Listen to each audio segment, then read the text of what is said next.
भाटे नारव्या हे नारव्या गावान आमचो फार्म आसा आणि हे प्लांटेशन बेजिकली हे प्लांटेशन सुपारी काळी मिरी आणि जायफळ याचे कॉम्बिनेशन आहा त्याच प्रमाणे डोंगराळ भागान काजीचे आमचे 6 एकरान प्लांटेशन आसा। तर ह्या प्लांटेशनाक सुपारी हांवें चडशी लोकल वरायटी सिलेक्ट केली कारण ती स्ट्रॉंग आसता आणि खूप वर्सां ती पीक दिता। त्याच प्रमाणे काळी मिरी म्हटल्यार पन्नीवर एक हे वरायटीचे हांवें स्वता कटिंग तयार करून तेजे प्लांटेशन केल्ले आसा आणि ते बरे उत्पन्न दिता। त्याच प्रमाणे इंटरक्रॉपिंग हेतूर केल्ले आसा नटमेग आणि नटमेग हे माझ्या मते गोंया खातीर एकदम सुटेबल आहा हांगाच्या एग्रो क्लायमेटीक आणि मातये खातीर।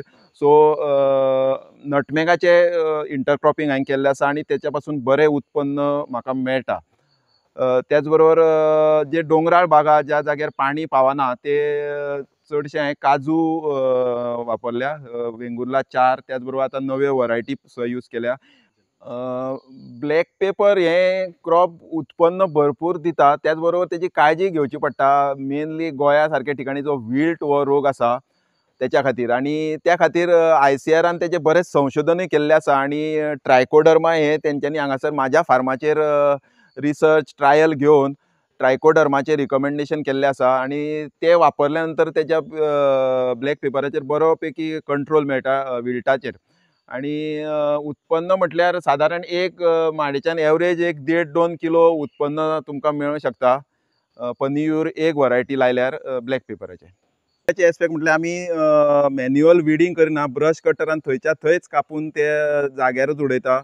खतां घालपाची आसल्यार खतां आमी खणी नासतना आळी न काडटा वयल्यान उडयता आणि तेजेर मल्चिंग करता त्यामुळे सॉयल डिस्टर्ब जायना चडशे हे मिरयां खातीर खूब बरें पडटा तेजे रूट झोन डिस्टर्ब जायना आणि तेका लागून विल्ट हेचो प्रादुर्भाव हांगा बऱ्यापैकी कमी आसा। नटमेग किंवा जायफळ हे आपण नक्की आपल्या फार्मार तेजे ऍड करपाचे। नटमेगाच्या बाबतीन म्हटल्यार नटमेगाचे सुरवातीची एक 5 ते 10 वर्षां उत्पन्न कमी असता त्यामुळे त्याची फुल काळजी घेऊन गेस्टेशन पिरियड एक 10 वर्सां असता पण त्याच्यानंतर जे उत्पन्न सुरू जाता ते तुमकां जवळजवळ 70-80 वर्सां उत्पन्न मेळटा आणि माझ्याकडे अशी झाडां आसा जी 70 वर्सांची जी 2 ते 3 हजार फळां जायफळाची दिता। आणि सगळ्यांक सांगपाची गोष्ट म्हणजे आता आमी जाणा गोंयान लेबर कॉस्ट हो भरपूर आसा सो चडान चड मेकनायझेशन करून चडान चड मशिनरी वापरून आणि कमीत कमी मॅन्युअल लेबर वापरून तुम्ही जर शेती किंवा हे कुळागर केले तरूच तितूर फायदो मेळटलो। सो त्याच्या खातीर आता हांवें ब्रश कटर मशीन जशें साफ करपाक ब्रश कटर मशीन मागीर सुपारी स्प्रेइंग आणि हार्वेस्टिंगाक आमी कार्बन फायबर पोल म्हणून हाडलो। तितूर इतलो माझो फायदो जालो की तेजे पयशे 2 वर्सां भितर भरून आयले। एक तितून फायदो म्हटल्यार वखद ऑलमोस्ट जे आमी स्प्रे करता ते 50%कून कमी लागता। त्याच प्रमाणे स्किल्ड लेबराची गरज ना एक सादो लेबर सुद्दां ते यूज करू शकता आणि त्याच बरोबर हार्वेस्टिंगाक सुद्दां तेजो भरपूर उपयोग जाता सुपारीचे हार्वेस्टिंग करपाक जाता नाल्ल सुद्दां तितूर हार्वेस्टिंग करपाक जाता सो तो कार्बन फायबर पोलाचो आमकां भरपूर फायदो जाता।